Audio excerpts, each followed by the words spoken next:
जंगल के राजा शेर को अपनी शक्ति पर बड़ा घमंड था। वह स्वयं को सबसे बड़ा शक्तिमान समझता था, इसलिए जंगल के हर जानवरों पर अपनी धौंस जमाया करता था। जंगल के जानवर भी क्या करते, अपने प्राण सबको प्रिय थे, इसलिए न चाहकर भी शेर के सामने नतमस्तक हो जाते।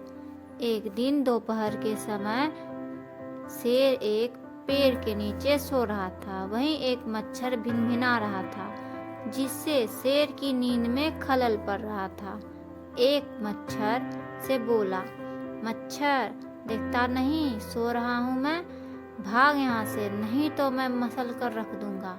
मच्छर बोला, क्षमा करे वनराज, मेरे कारण आपकी नींद में व्यवधान उत्पन्न हुआ, किंतु आप मुझे ये बात नम्रता से भी कह सकते हैं। आखिर मैं भी इस धरती का जीव हूँ। अच्छा, तो तुम छोटा सा मच्छर मुझसे जुबान लड़ाओगे?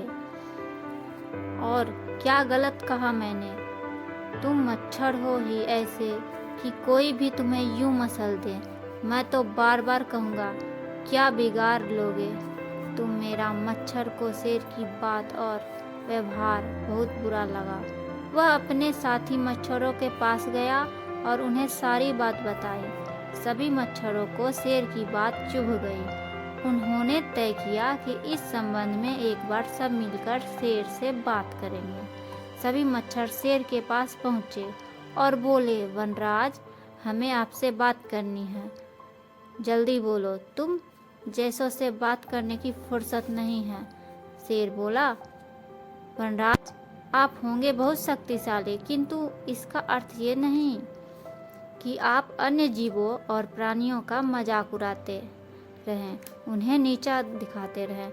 मैंने जो कहा सच कहा, मैं शक्तिशाली हूँ और तुम्हें कोई हरा नहीं सकता। घमंड में चूर शेर गरजा। ऐसा नहीं है, अगर आप शक्तिशाली हैं तो हम में भी इतना सामर्थ्य है कि आवश्यकता पड़ने पर हम किसी का भी सामना कर सकते हैं और उसे हरा सकते हैं। हम आपको भी हरा सकते हैं। मच्छर भी चुप नहीं रहा। यह सुनकर शेर हंसते हुए बोला, तुम लोग मुझे हराओगे? तुम लोगों की इतनी हिम्मत कि मेरे सामने आकर ये बात कहो? मेरी शक्ति का अंदाजा नहीं है तुम्हें, अन्यथा ऐसा कभी नहीं करते। अभी भी समय है, भाग जाओ यहाँ से, नहीं तो कोई नहीं बचेगा। शेर के घमंड ने मच्छरों को क्रुद्ध कर दिया। उन्होंने ठान लिया कि इस शेर को मजा चखाकर ही रहेंगे। वे सारे एकजुट हुए और शेर पर टूट पड़े, जगह जगह उसे काटने लगे। वह दर्द से कराह उठा।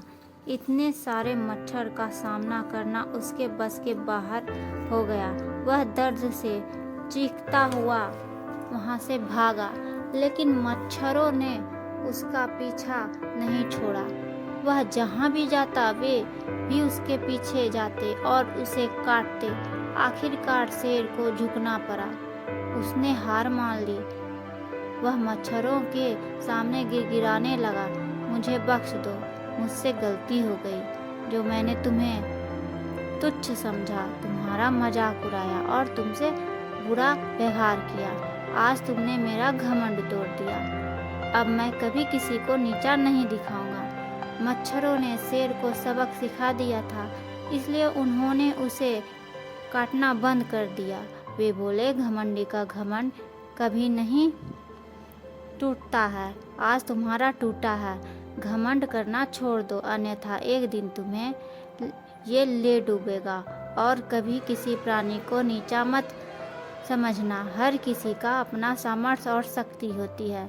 शेर तौबा करते हुए वहाँ से भाग गया। घमंडी का सिर नीचा हुआ।